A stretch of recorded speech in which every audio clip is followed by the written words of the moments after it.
ઓમ શ્રી ગણેશાય નમઃ. જય શ્રી કૃષ્ણ મિત્રો. આજે આપણે અમાસની વાર્તા સાંભળીશું. આમ તો એક વર્ષમાં 12 અમાસ આવે છે અને 12 અમાસનું મહત્વ ખૂબ જ છે. જ્યારે સોમવાર હોય અને અમાસ આવે એને સોમવતી અમાસ કહે છે, પણ બધી જ અમાવસ્યાનું મહત્વ ઘણું છે. અમાસનું વ્રત કરનાર પવિત્ર જળમાં સ્નાન કરીને પીપળાના ઝાડની પૂજા કરવી અને ઘીનો દીવો પ્રગટાવો. 8 જાતના ફળ લઈને 108 પ્રદક્ષિણા કરવી. 108 પ્રદક્ષિણા કર્યા બાદ 108 પ્રદક્ષિણા કર્યા પછી એ ફળ ભગવાનને અર્પણ કરવા. અને બીજું 70 વીંટી અને પણ પ્રદક્ષિણા કરી શકાય છે. આમ પણ તમે કરી શકો છો.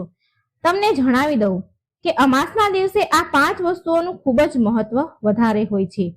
એમાં એક છે મૌન વ્રત, બીજું છે પીપળાનું પૂજન, ત્રીજું છે શ્રી હરિ અને ભગવાન શિવજીની પૂજા, ચોથું ગંગા સ્નાન અને સૌભાગ્યવતી કામના, પાંચમું જો અમાસના દિવસે આ 5 વસ્તુ કરી લઈએ તો પણ અમાસના વ્રતનું ફળ મળી જાય છે. અને કોઈ પણ સંજોગોમાં જો આપણાથી અમાસનું વ્રત નથી થતું તો પણ ચાલે છે, જો આ 5 વસ્તુ તમે કરી લો છો તો. મૌન વ્રત સૂર્યોદયથી સૂર્યાસ્ત સુધી કરવું તો પણ એનું ફળ પૂરું મળી જાય છે. મિત્રો, ભગવાન શ્રી કૃષ્ણએ ગીતામાં કહ્યું છે કે વૃક્ષોમાં હું પીપળો છું, માટે પીપળાના ઝાડનું પૂજન જરૂર કરવું, એટલે કે શ્રી કૃષ્ણ ભગવાનની પૂજા કરવી. પીપળાના ઝાડમાં પાણી અર્પણ કરવું. પીપળાની પૂજા ભગવાન શ્રી કૃષ્ણની પૂજા સમાન ગણાય છે. આ ઉપરાંત પીપળામાં પિતૃઓનો પણ વાસ હોય છે, તો આપણે પિતૃઓના પણ આશીર્વાદ આપણે મળે છે. અને બ્રહ્મા વિષ્ણુ મહેશનો વાસ પણ પીપળામાં છે, માટે પીપળાનું પૂજન કરવું એટલે ત્રિદેવની પૂજા કર્યા બરોબર છે. તો અમાસના દિવસે શિવ પાર્વતીની પૂજા કરવાથી અખંડ સૌભાગ્યની પ્રાપ્તિ થાય છે. અને મિત્રો, આ દિવસે ગંગા સ્નાનનું પણ ખૂબ જ મહત્વ છે. આપણે જાણીએ છીએ કે ગંગાજી ક્યાંથી આવે છે. જો આ સવાલ કરવામાં આવે તો આ પ્રશ્ન કરીએ તો ગંગાજી ક્યાંથી આવે છે, તો એનો જવાબ છે કે શિવજીની જટામાંથી. તો ગંગાજી શિવજીને સ્પર્શ કરીને આવે છે. શિવજીની જટામાંથી ધરતી પર આવે છે, માટે આપણાથી જે કંઈ જાણે અજાણે પાપ થયા હોય છે તે નષ્ટ પામે છે. માટે અમાસના દિવસે પવિત્ર ગંગા નદીમાં સ્નાન કરવાનું ખૂબ જ મહત્વ છે. જો આપણે એ સંભવ ન હોય કે હરેક વ્યક્તિ ગંગાજીમાં સ્નાન કરવા ન જઈ શકે, પણ આપણે ઘરે નાહીએ છીએ, તો ઘરમાં જે પાણીથી નાવાના હોય એ પાણીમાં 2-3 ગંગાજળના ટીપા નાખી દો તો પણ એ ગંગા સ્નાન કર્યું બરોબર કહેવાય. હવે આપણે સાંભળીએ વાર્તા. કાશીનગરમાં એક દેવસ્વામી નામના બ્રાહ્મણ રહેતા હતા. તેમની પત્નીનું નામ ધનવતી હતું. તેની પત્નીને 7 છોકરા અને 1 છોકરી હતી. છોકરીનું નામ ગુણવતી હતું. ગુણવતી તો ગુણોનો ભંડાર. તેના મંગળચરણથી ઘરમાં બધા ખુશ અને પ્રસન્ન રહેતા. તેની ભાભીઓ પણ તેના પર ઘણું હેત રાખે, ઘણો વહાલ કરે. એક દિવસ એક બ્રાહ્મણ તેના ઘરે ભિક્ષા લેવા આવ્યા. 7 વહુએ બ્રાહ્મણને ભિક્ષા આપી.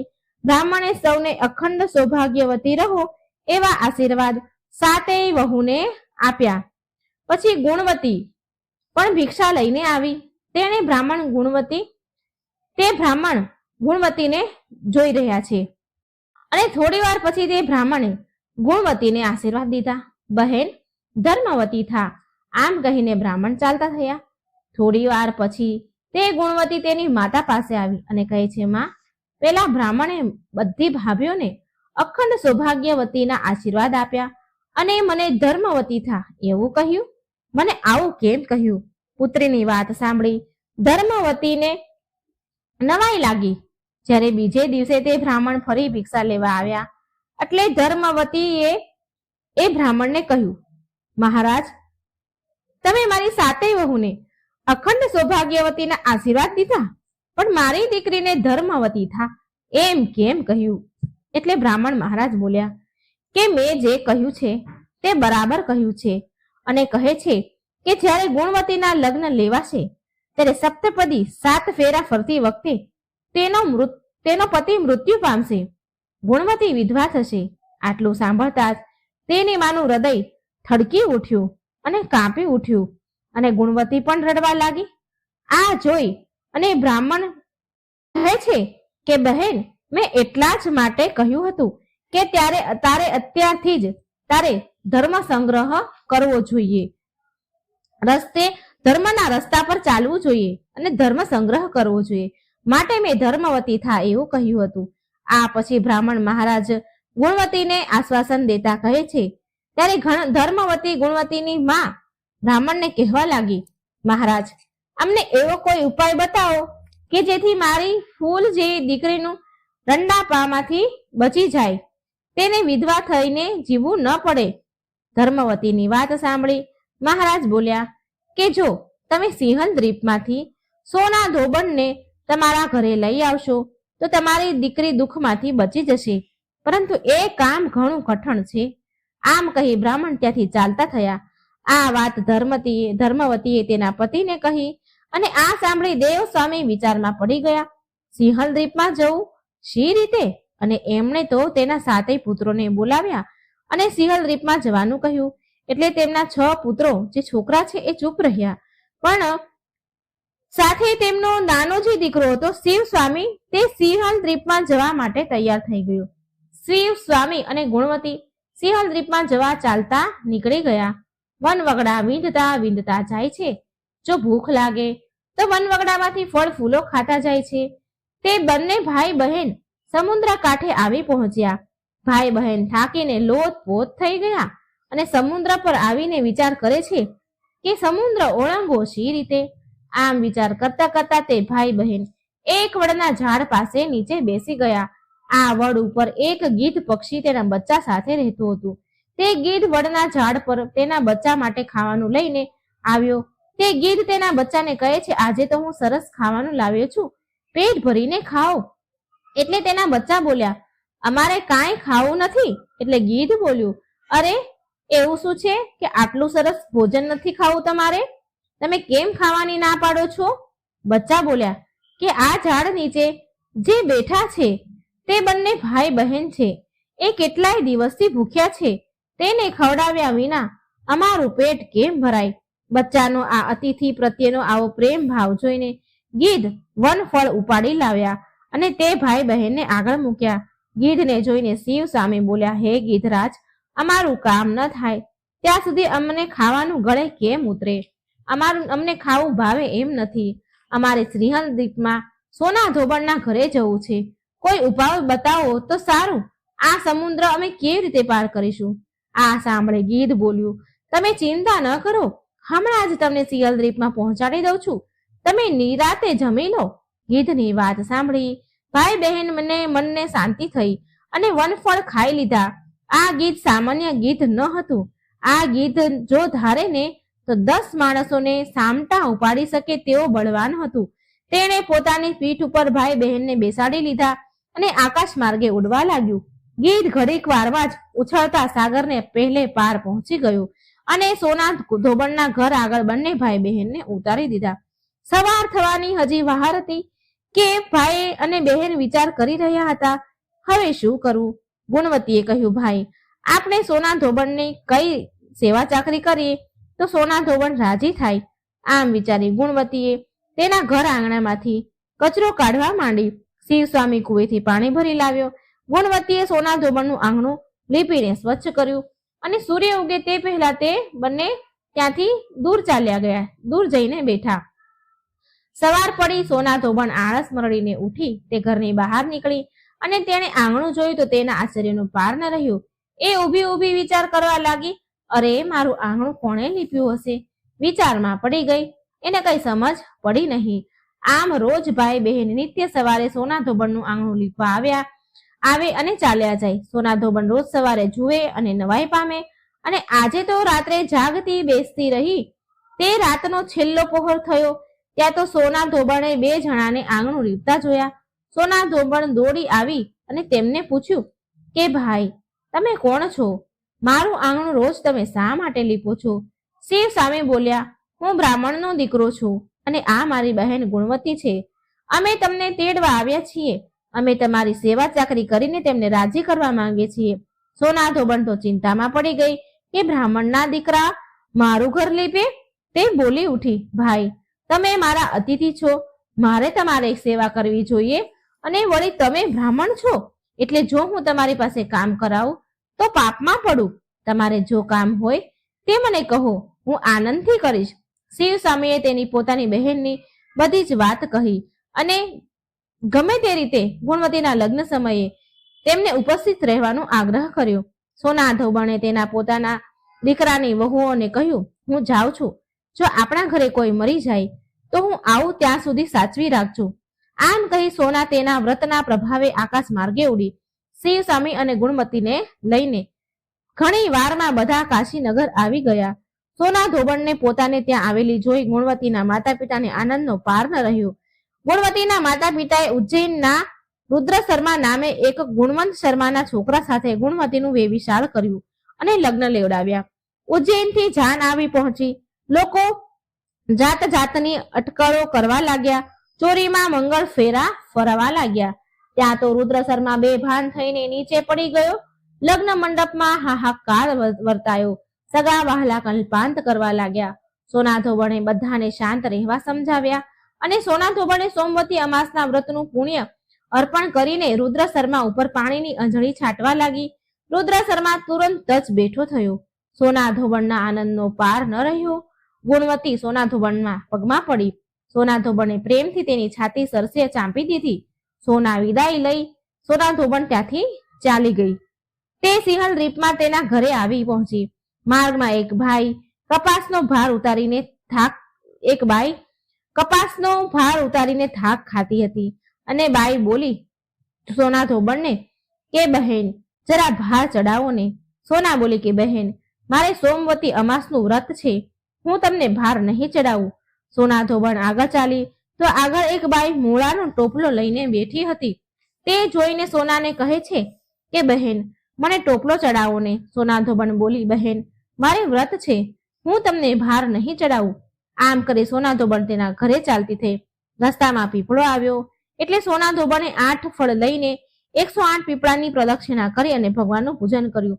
સોના ધોબણે જ્યારે સોમવતી અમાસનું પુણ્ય અર્પણ કરીને અંજલિ જ્યારે આપી હતી દેવ શર્માને, તો તે જ સમયે સોના ધોબણના ઘરે તેમના બધા જ પુત્રો મરી ગયા હતા અને બધી વહુ સોના ધોબણની એની સાસુની આવવાની વાટ જોઈને બેઠા હતા.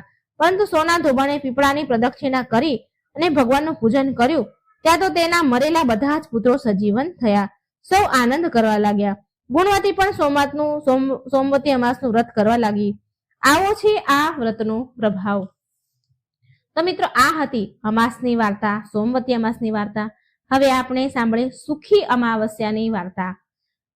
એક નગરમાં એક રાજા રાજ્ય કરતા હતા. તેની પ્રજા અતિ સુખી અને આનંદથી રહેતી હતી.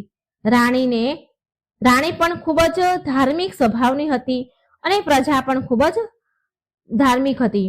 રાણી પ્રજા પ્રેમી હતી. રાજાના મહેલની સામે એક વેપારીનું હવેલી હતી, એક સાહુકારની હવેલી હતી. રાજાની રાણી અને એ સાહુકારની પત્ની બંને સહેલીઓ હતી. રાણી તેની પ્રજાને બહુ સારી રીતે રાખતી. પ્રજા પ્રેમી હતી.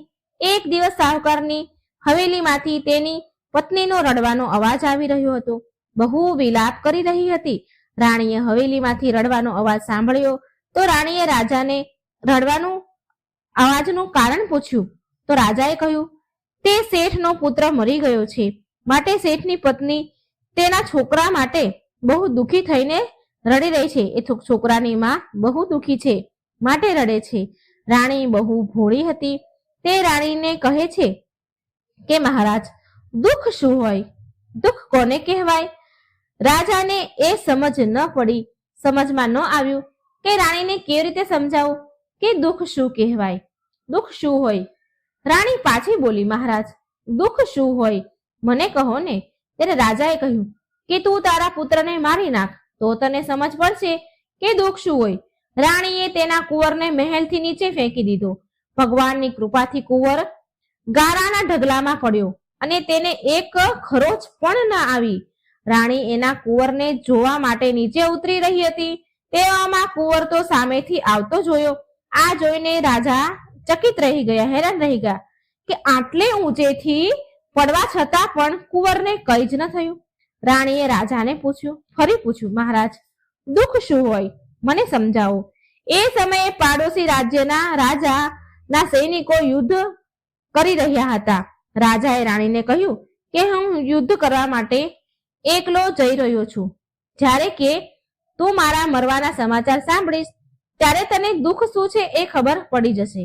રાજા યુદ્ધ કરવા માટે નીકળી ગયા, પણ ભગવાન અને અમાવસ માતાની કૃપાથી યુદ્ધમાં રાજા જીતીને ઘરે પાછા આવ્યા. હવે રાજાને પણ આશ્ચર્ય થવા લાગ્યું કે શું કારણ છે. એ સમયે રાણી રાજા પાસે આવીને ફરી એ પ્રશ્ન પૂછવા લાગી રાજાને કે દુઃખ શું હોય છે.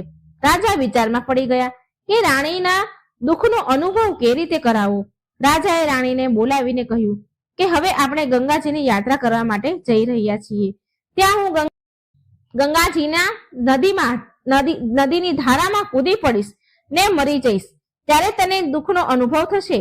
રાણીએ ગંગાજીની યાત્રાની તૈયારી કરી અને જરૂરિયાત પ્રમાણે રસ્તામાં જરૂર પડે તેટલી ભોજન સામગ્રી તૈયાર કરી. આ બાજુ કૈલાસ પર ભગવાન શિવ પાર્વતીજીને કહે છે કે આજે હું કળિયુગમાં સુખી આત્માના દર્શન કરીશ.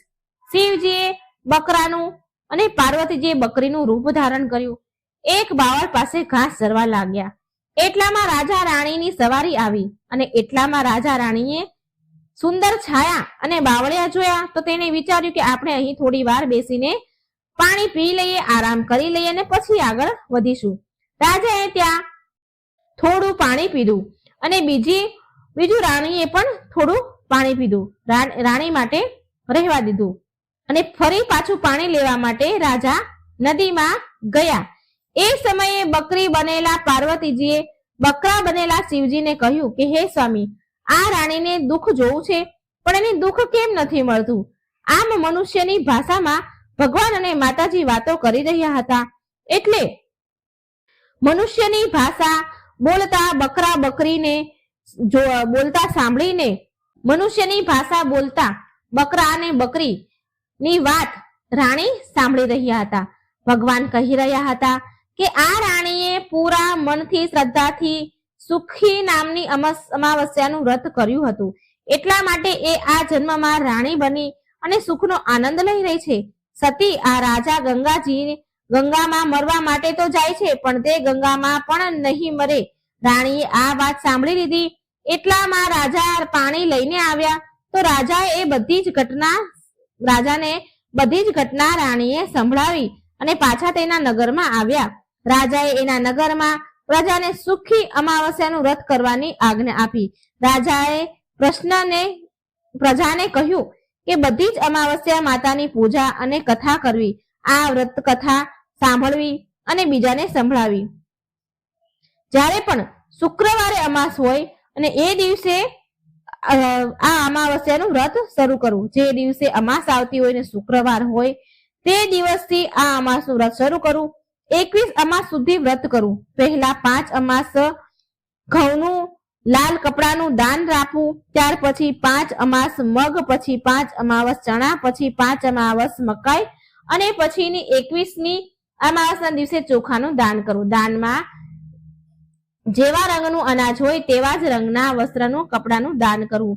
વ્રતના દિવસે ગાયને લીલું ઘાસ નાખવું, બ્રાહ્મણોને ભોજન અને દાન દક્ષિણા આપવી. જે મનુષ્ય 21 અમાસનું વ્રત શ્રદ્ધાપૂર્વક રાખશે તેના પર માતા અમાવસ અને ભગવાન શિવ પાર્વતીની કૃપા રહેશે. બધા જ દુઃખોથી મુક્તિ મળશે. જય અમાવસ્યા માતા. અમાસ અને પૂનમ, બે બહેનોની વાર્તા. એક રાજ્યમાં એક રાજા રહેતા હતા. તે રાજાને 2 દીકરા અને 2 દીકરી હતી.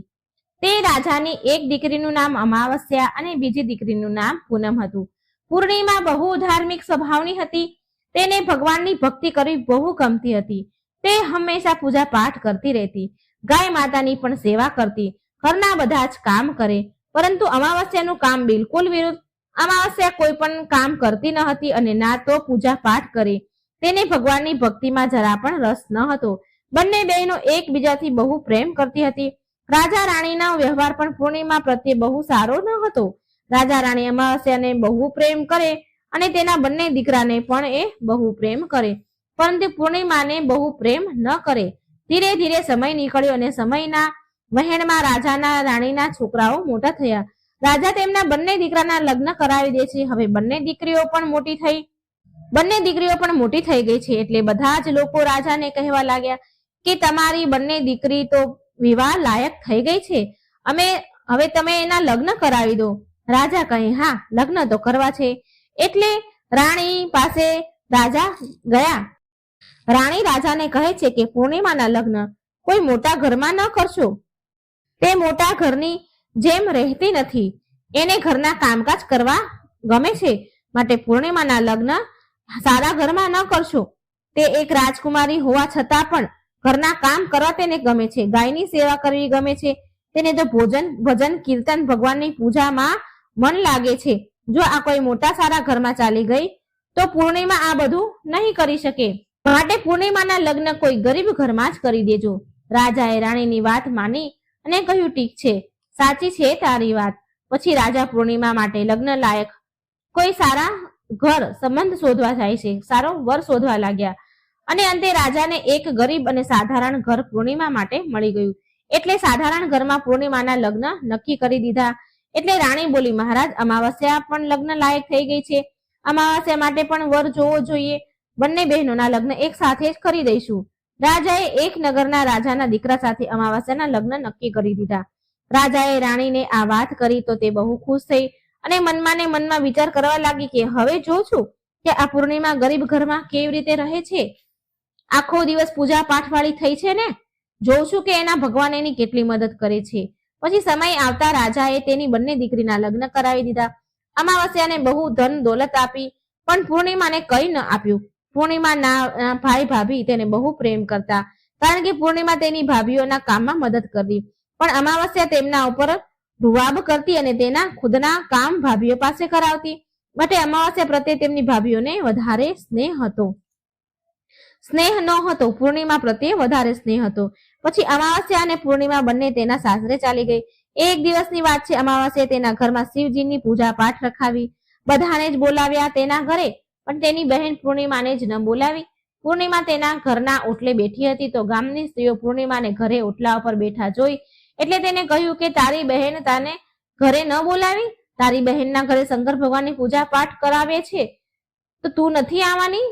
એટલે પૂર્ણિમા બોલી, ના બહેન, હું નથી જવાની, કેમ કે મારી બહેને મને નોતરું નથી આપ્યું, મને આમંત્રણ નથી આપ્યું, હું કેવી રીતે જાઉં? એટલે ગામની સ્ત્રીઓએ કહ્યું, બોલાવી નથી તો શું થઈ ગયું? આ તો ભગવાન શિવની પૂજાનું કામ છે, તું ચાલ અમારી સાથે. ગામની સ્ત્રીઓની વાત માની પૂર્ણિમા શિવજીની પૂજામાં અમાવસ્યાના ઘરે ચાલી ગઈ.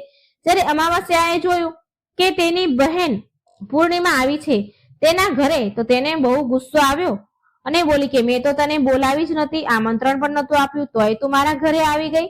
જો હવે આવી જ ગઈ છે ને તો ચૂપચાપ એક જગ્યા પર બેસી જા, આમ તેમ મારા મહેલમાં ફરતી નહીં. અમાવસ્યાએ તેની ગરીબીનો બહુ મજાક ઉડાવ્યો. પૂર્ણિમાની આંખોમાં આંસુ આવી ગયા. પૂર્ણિમા શિવજીની પ્રાર્થના કરવા લાગી, હે ભગવાન, તમે મારા પર કૃપા કરો, મારા પર ક્યારે કૃપા કરશો? મારી શું ભૂલ છે ભગવાન? શું ભગવાનની પૂજા પાઠ કરવા, ગાય માતાની સેવા કરવી, ઘરના કામ કરવા શું ખરાબ છે, ખોટું છે? ભગવાન, હવે તો મારી ઉપર દયા ખાઓ. આમ પૂર્ણિમા શિવજીને વિનંતી કરવા લાગી. હવે શિવ પૂજા પૂરી થઈ. અમાવસ્યાએ બધાને પ્રસાદ આપ્યો પણ પૂર્ણિમાને ન આપ્યો. પૂર્ણિમા ત્યાંથી પ્રસાદ લઈ લીધા વગર જ ચાલી ગઈ. પૂર્ણિમા રસ્તામાં જતા જતા વિચારે છે, ઘરે જઈશ તો બાળકો પ્રસાદ માંગશે તો હું તેને શું કહીશ? પછી તેના મનમાં એક વિચાર આવ્યો કે હું ભાઈ ભાભીને મળીને આવું. પૂર્ણિમા તેના પતિ અને બાળકોને કહીને તે પિયરને જવા નીકળી ગઈ. જ્યારે પિયર જતી હતી ત્યારે રસ્તામાં તેને એક તુલસીનું ઝાડ મળ્યું. ત્યાં એક ચબૂતરો બનેલો હતો અને ત્યાં એક વૃદ્ધ ડોશીમાં બેઠા હતા. તે વૃદ્ધ ડોશી બોલ્યા કે બેટા, તું કોણ છે અને ક્યાં જઈ રહી છે? પૂર્ણિમાએ તેનો પરિચય આપ્યો અને કહ્યું, માં, હું મારે પિયર જાઉં છું. તો માજીએ કહ્યું કે બેટા, જો ને આ મારો તુલસીનો છોડ સુકાઈ રહ્યો છે, આમાં તું થોડું પાણી રેડતી જાને અને ચબૂતરો પણ થોડો ધોઈ દે ને, બહુ ખરાબ થઈ ગયો છે, મારાથી કામ નથી થતું, તું થોડી મને ઠંડક મળશે. એટલે પૂર્ણિમાએ બહુ સારી રીતે ચબૂતરોને ધોયો, તુલસીમાના છોડમાં પાણી રેડ્યું અને તુલસીમાની પૂજા કરી અને તેણે ડોશીમાને પણ ઘસી ઘસીને સારી રીતે નવડાવ્યા, પગ દબાવ્યા, સેવા કરી. પછી પૂર્ણિમા બોલી કે ડોશીમા, હવે તમારે કઈ કામ હોય તો કહો ને, અને જો ન હોય તો હું જઉં. પછી ડોશીમા બોલ્યા કે ના બેટા, હવે કઈ જ કામ નથી, તું જા બેટા, ડોશીમાએ પૂર્ણિમાને આશીર્વાદ આપ્યા અને બોલ્યા કે બેટા જ્યારે પાછી આવ ને તારા પિયરમાંથી તો અહીં મને મળીને જજે. સારું કહીને તે આગળ ચાલી. ચાલતા ચાલતા આગળ તેને એક ભગવાન શંકરનું મંદિર મળ્યું. ત્યાં પણ એક ચબૂતરો હતો. ત્યાં ચબૂતરા પાસે એક વૃદ્ધ સાધુ બેઠા હતા. મિત્રો, એ બીજું કોઈ નહીં પણ શિવજી પોતે હતા. પણ પૂર્ણિમા તેને ઓળખી ન શકી. વૃદ્ધ સાધુ બોલ્યા કે તું કોણ છે બેટા? એટલે પૂર્ણિમા બોલી, શું કામ છે મહારાજ તમારે? એટલે સાધુ મહારાજ બોલ્યા કે તું આ મંદિરની સાફ સફાઈ કરી દઈશ, બહુ ગંદુ થઈ ગયું છે, અને આ ચબૂતરો પણ થોડો ધોઈ દેજે ને, બહુ ગંદો થઈ ગયો છે, અને મારા માટે નાહવા માટે 2 ડોલ પાણી પણ ભરી આપ. તારું બહુ ઉપકાર રહેશે મારા ઉપર. પૂર્ણિમાએ રાજી ખુશીથી બધા જ કામ કરી દીધા અને ભગવાન શિવની પૂજા કરી. પછી આગળ ચાલી. થોડી વધારે આગળ ચાલી તો આગળ તેને એક મહાકાળી માનું મંદિર મળ્યું. ત્યાં મહાકાળીમાં એક વૃદ્ધ ડોશીમાનું રૂપ લઈને બેઠા હતા. મહાકાળીમાં બોલ્યા કે બેટા તું કોણ છે? પૂર્ણિમાએ તેનું નામ કહ્યું અને પરિચય આપ્યો. એટલે પૂર્ણિમા બોલી, શું કામ છે માજી? એટલે વૃદ્ધ ડોશીમાં બોલ્યા કે બેટા આ મંદિરમાં તો બધા જ પૂજા પાઠ કરીને ચાલ્યા જાય છે, પણ કોઈ મંદિરની સાફ સફાઈ નથી કરતું. જો મંદિર કેટલું ગંદુ થઈ ગયું છે. બેટા જરા મંદિરની સાફ સફાઈ કરી દે.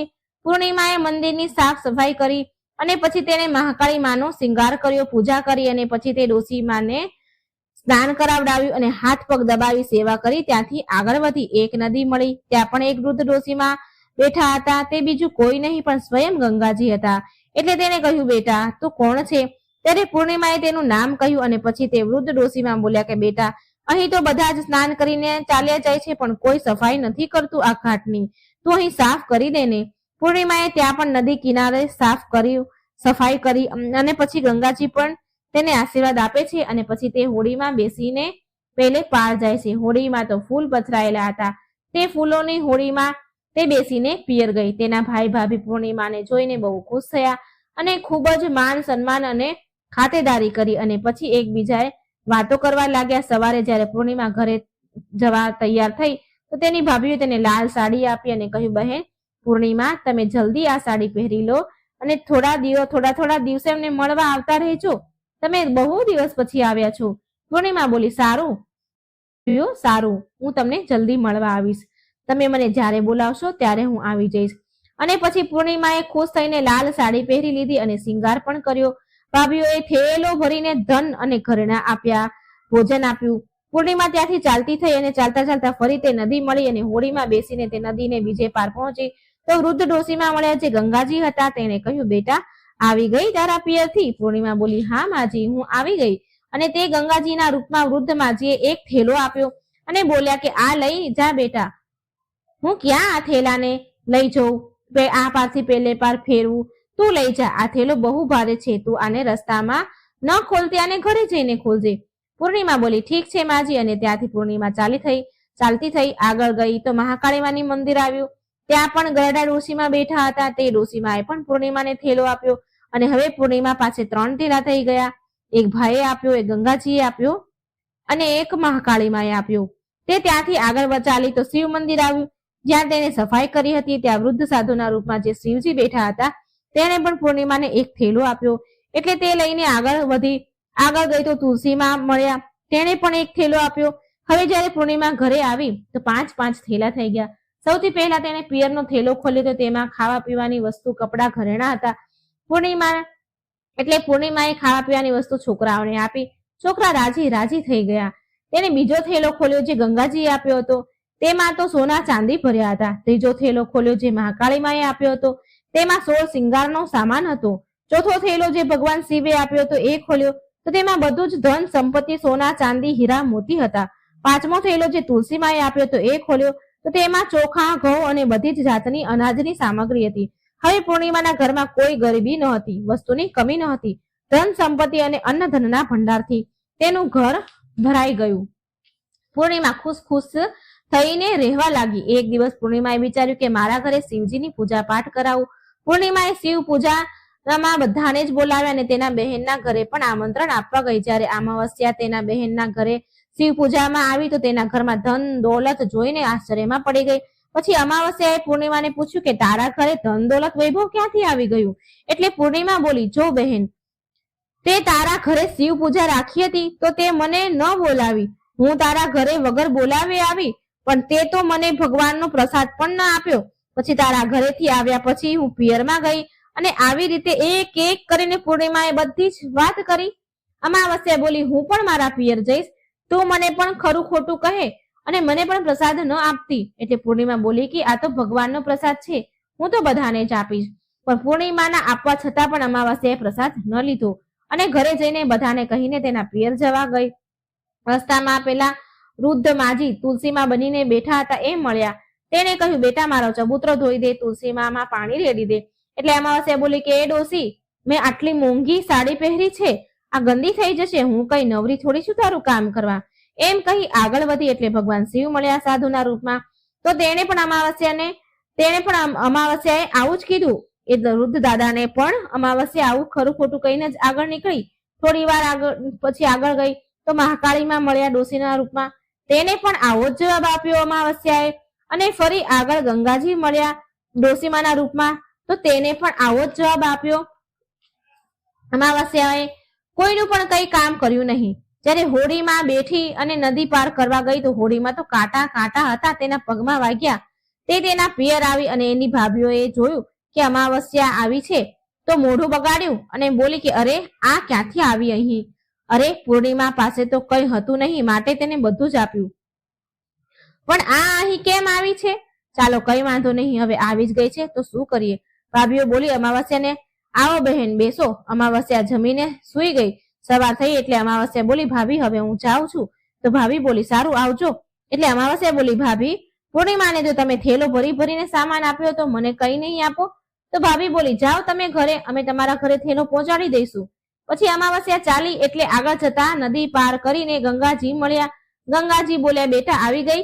અમાવસ્યા બોલી, માજી તમે તો પૂર્ણિમાને થેલો ભરીને કંઈક આપ્યું હતું, મને કઈ નહીં આપો? એટલે માજી બોલ્યા, જા બેટા, હું તારો સામાન તારા ઘરે પહોંચાડી દઈશ. આવી રીતે ભગવાન શિવજીએ, મહાકાળી અને તુલસીમાએ પણ કહી દીધું. જ્યારે તે ઘરે પહોંચી તો તેના આંગણામાં 5 થેલા પડ્યા હતા. જ્યારે અમાવસ્યા બધા થેલા ખોલે છે તો કોઈ થેલામાં માટી, કોઈમાં પથ્થર, સાપ, વીંછી હતા. અમાવસ્યા તેનું માથું પકડીને બેસી ગઈ અને બોલી કે હે ભગવાન, મને તો પિયરમાંથી પણ કઈ ન મળ્યું અને અહીં પણ કઈ ન મળ્યું. અને અમાવસ્યા દોડીને પૂર્ણિમા પાસે ગઈ અને બોલી કે તને કેટલું બધું ધન મળ્યું, મને તો કઈ ન મળ્યું. તો પૂર્ણિમા બોલી, જ્યારે હું પિયર જાઉં છું તો ભાભીઓની મદદ કરું છું અને તે તો ભાભીને મદદ ક્યારે પણ નથી કરી, તો ભાભી તને શું આપે? ગંગા મૈયાને પણ તે ઠુકરાવી દીધા. શિવજી, કાલીમાં, તુલસીમાં આ બધાને પણ તે ઠોકર મારી, માટે ભગવાને તને કઈ ન આપ્યું. અમાવસ્યા બોલી, બહેન મને માફ કરી દે, મેં હંમેશા તારા ઉપર અત્યાચાર કર્યો છે, ઈર્ષા કરી છે, પણ એમાં મારો કોઈ વાંક ન હતો. મને પણ ભગવાનની ભક્તિ વિશે સમજાવ, એટલે હું પણ બધું કરીશ. તો પૂર્ણિમા બોલી, બહેન સાંભળ, 3 જ વાત છે જ્ઞાનની. પહેલી વાત છે બધા જ પર દયા રાખવી, બીજી વાત છે પૂજા પાઠ કરવા અને ત્રીજી વાત છે 108 વાર ઓમ નમઃ શિવાયનો જાપ કરવો. બહેન ભગવાને જે 3 વસ્તુ સૂત્ર આપ્યા છે તેને પ્રસાદના રૂપમાં સ્વીકાર કરી લે, તેને હૃદયમાં વસાવી લે. મેં સાચા મનથી ભગવાનની પૂજા પાઠ કર્યા છે, શ્રદ્ધાથી પાઠ કર્યા છે અને બધાની મદદ કરી છે, બધાનું કામ કર્યું છે, માટે મને બધું જ મળ્યું. અને તારી પાસે જે પણ હતું તે પણ પૂરું થઈ ગયું, ખતમ થઈ ગયું. અમાવસ્યા તેના ઘરે આવી અને ખૂબ જ પૂજા પાઠ કરવા લાગી. તેની ભૂલ પર પછતાણી. ભગવાન શિવજીની તેને મનથી માફી માંગી, પૂરા મનથી શ્રદ્ધાથી માફી માંગી અને તેના ઘરમાં પણ ફરી બધું જ સારું થઈ ગયું. ભગવાન પ્રત્યે એની ભક્તિ વધી અને પછી ભગવાન શિવજીએ બધા જ દેવી દેવતા એની પર કૃપા વરસાવી. તો આવો છે અમાવસ્યા અને પૂર્ણિમાનો પ્રભાવ. મિત્રો જો વાર્તા સારી લાગે તો લાઈક શેર કરજો, આ ચેનલ એને સબસ્ક્રાઈબ પણ જરૂર કરી દેજો. જય શ્રી કૃષ્ણ, રાધે રાધે, થેન્ક યુ.